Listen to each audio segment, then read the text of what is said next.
Hello everyone. So recently on Discord I've been doing a few lessons about how to draw Bruno.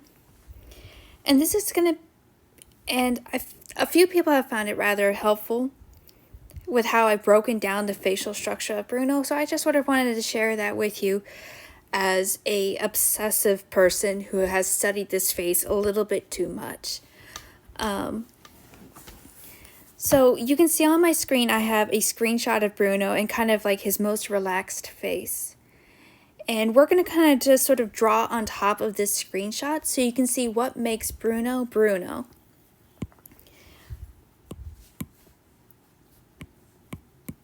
I'm going to go ahead and pick a pretty bright color. Now one thing you'll kind of notice is, and I found this when drawing him and it kind of drove me nuts, is Bruno has such a wide variety of faces and facial shapes, particularly when he goes from a tiny mouth to a large mouth, and so much skin and muscle and baby face on his cheeks that he could look like entirely different characters from one scene to the other. And it drove me nuts in the very beginning because I didn't quite understand what made him tick until I broke down his facial structures. Like here's an example of his surprisingly large mouth and jaw and teeth hidden inside his kind of a narrow face. So we're going to go back to this facial structure here. And one thing that you kind of have to know about Bruno is he has a very small forehead, a very small chin, and widest at his cheekbones. So his facial structure, let me add a layer, it's actually a little bit closer to a diamond shape. And when you kind of keep that in mind, it really helps to get the Bruno-is in. in. So when I tend to draw him, I tend to draw him with a very small forehead. Of course, just like with any facial structure, you're going to start with kind of a cap. So that does exist up here. But he has a relatively short forehead, made shorter by the fact his eyebrows are almost always in a kind of a consternated position. They're either always very surprised or very kind of nervous and up, which takes up that small amount of real estate that he does have. Plus, of course, all of that hair. He's got a lot of hair. So from his very narrow forehead from the facial fronts, there's also just this very cheeky baby face amount of cheek and a relatively small chin. He has a masculine jaw from the side, which I will show you eventually, but his chin is actually relatively small. Another thing about Bruno is his eyes are actually deeply recessed into his occipital lobe. And the occipital lobe is that area which the eyeballs kind of reside. So if I was to draw his eyeballs, they're kind of recessed in a lot. You can kind of see with the way that the light is catching that. When I draw Bruno for my hijinks comic, I have a tendency to draw it with this little symbolism here, and that's just to show the massive amount of skin he has that gives him that wider range of expressions. So I have a tendency to draw that symbol a little bit like this when I draw him. He, of course, has eye bags. The prominence of them is highly dependent on the lighting, though. You can see here the first time that we see them, they're actually almost completely disappeared. Their prominence, not necessarily I think in size, but definitely in coloration and a line that can show.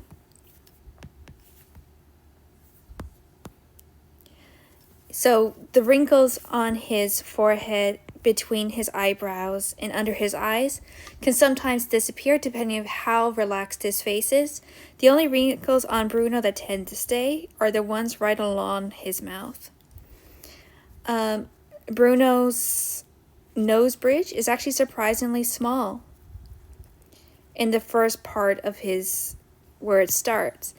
I don't tend to draw it expanding out and projecting out until around 1/3 of the way of the bottom of the eye. His nose is about as wide as the middle of his eyes. Also, when I tend to draw his chin, I kind of perceive his chin to be about as wide as his nose, which is actually kind of small and not very squared off, like it is typically for guys, which is not a hard and fast rule. He's just got a very soft features to his chin. When drawing his nose, it's about as wide as the halfway point of the eyes. You can see him about here. But also the middle part of his nose is lower than his nostrils. It's pretty bulbous here. He has a small upper lip, larger bottom lip. He has his beard, of course. I'm just going to sort of just quickly sketch that in. I tend to draw like a little hourglass goatee, just because I started doing that from the very beginning, and then I didn't realize it was off model until it sort of became a stylistic choice, and I don't want to give it up anymore. It's not actually technically accurate, it's just how I tend to draw him with hijinks. His hair is actually very, very large. So that's kind of the Bruno structure. Remember, he is whitest on the cheeks. He has kind of deeply inset eyes. He has a nose that is about as wide as the halfway point on his eyes. And let's go ahead and open up a new screenshot, and we're going to draw on top of this one. It appears to be locked. I'm going to make it just a little bit more prominent. There we go. And we're going to draw a skull on top of this. So the way, this is actually very, very helpful whenever you're drawing new characters that you don't understand. Draw that skull. If you can draw that skull, you actually will understand him, just that character, better than like you could have if you're just trying to balance out proportions and work from screenshots.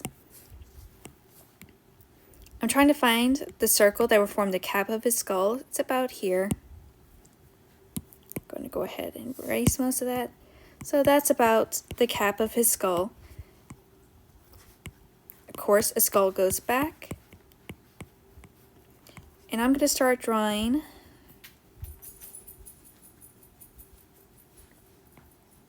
the occipital part of the skull, which is the part that houses the eyes. And then understanding the cheeks. So he has a huge mouth that is often rather hidden. And the way that you can make this make sense, I'm just going to finish in that part of the skull. And the way that you can kind of make that make sense is this: you draw very, very strong cheekbones.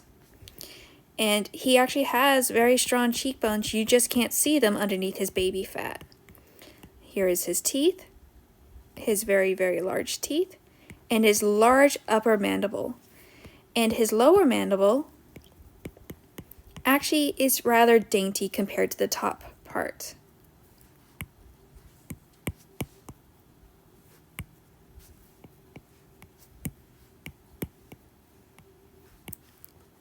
Then, of course, this part here. His nose,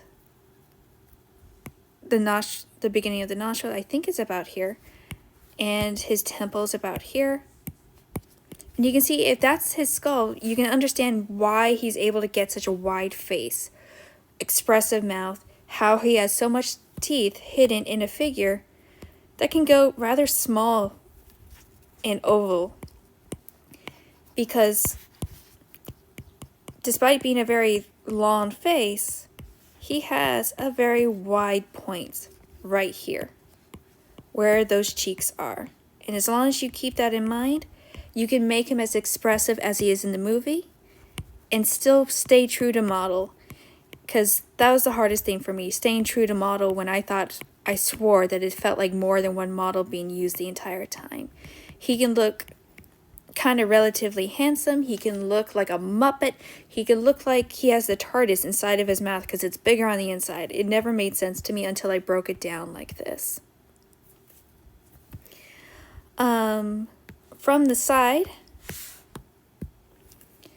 I mentioned that the nose actually has a pretty small nose bridge, but it also really juts in and doesn't project out until about 2/3 of the way from the eye. And this is on purpose by the modelers because they want you to be able to see that far eye of this big puppy dog face of his. So by having that nose not really start until like the last third of the eye, you can have that distinctive nose, but still see the face as it moves in space.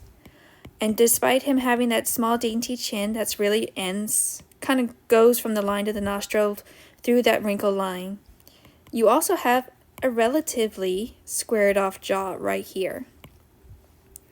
So kind of a mixture of a daintier chin and a stronger jaw. So that's kind of like that nice balance between those type of features for him. And another thing kind of discovered, I'll move to a different page. There's a little doodle. I did this little lesson just a bit ago with some friends. I drew cryptid Bruno because, as we can kind of tell, he's not a stylized 8 head proportion. He's certainly not even like typically stylized in a way that's like the idealized form. But what he is he has a tendency towards about, and because I drew him hunched over, because he's always kind of hunched over, it's hard to tell, but he is about four heads tall to the crotch and 3 heads tall for the legs, because he has relatively short legs, relatively long torso, and also kind of the longish arms, which is the nature of proportions because he has to go to his hands stopping about the midway point of the thigh. I don't tend to draw him in the 7 head proportion. I'm not good enough to actually be able to remember that as I'm drawing the form. I'm just happy if I can get a body that looks right.